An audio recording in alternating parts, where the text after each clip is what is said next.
বাংলাদেশ দল এই মুহূর্তে পাকিস্তানের বিপক্ষে টেস্ট খেলছে। রিশাদ মেহেদীরাও পাকিস্তানের উদ্দেশ্যেই দেশ ছেড়ে যাচ্ছেন। বিশ্বকাপের পর থেকেই টেস্টে রিশাদের অন্তর্ভুক্তির গুঞ্জন। সেই সময় ক্যাপ্টেন নাজমুল হোসেন শান্তর সরাসরি বক্তব্য, রিশাদ টেস্ট খেলার জন্য প্রস্তুত নন। পাকিস্তান সফরের দলেও রিশাদকে রাখা হয়নি। এমনকি পাকিস্তান শাহিনসের বিপক্ষে বাংলাদেশ এ দলের 4 দিনের ম্যাচগুলোর জন্যও রিশাদকে বিবেচনা করা হয়নি। রিশাদ পাকিস্তানে যাচ্ছেন এ দলের হয়ে ওয়ানডে খেলতে। প্রশ্ন এসেই যায়, বিসিবি কি তবে রিশাদকে শুধুই শর্টার ফরম্যাটেই বিবেচনা করছে?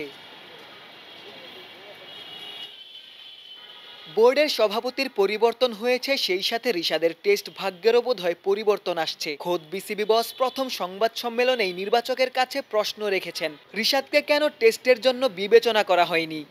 তবে একটা কোশ্চেন আমি করবো যে আমার মনে হয় Rishad is a good player, সে কিন্তু লঙ্গর ভার্সনে খুব ভালো খেলতে পারে। তো এরকম ধরনের সাজেশন থাকবে। আমার মনে হয় ছেলেটা আমাকে খুব ভালো ইমপ্রেস করেছে।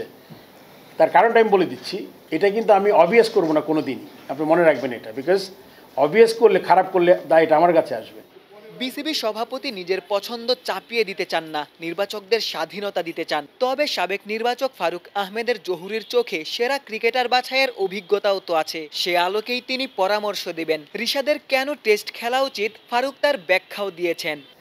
আমার কাছে মনে হচ্ছে এটা লাস্ট T20 ওয়ার্ল্ড কাপে with his top spin arm বলের সাথে টার্ন করাতে পেরেছে বল, যেটা হলে গিয়ে can be lethal, because this guys over 6 fit.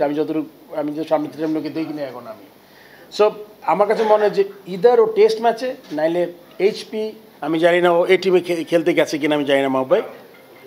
আমার মনে হয় যে কোনো একটা লেভেলে লেগ স্পিনে তো অনেক বল করতে হয়, আমি জানি না। হ্যাঁ, HP ওয়ানডে টিমে আছে।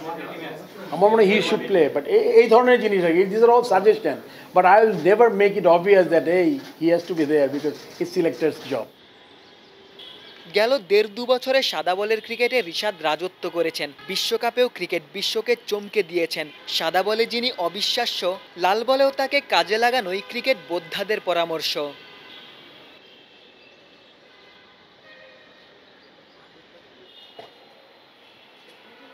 শেরেবাংলা জাতীয় ক্রিকেট স্টেডিয়াম থেকে ক্যামেরায় আমিনুল ইসলাম সুজনের সঙ্গে গোলাম সারোয়ার, ক্রিকেট 97।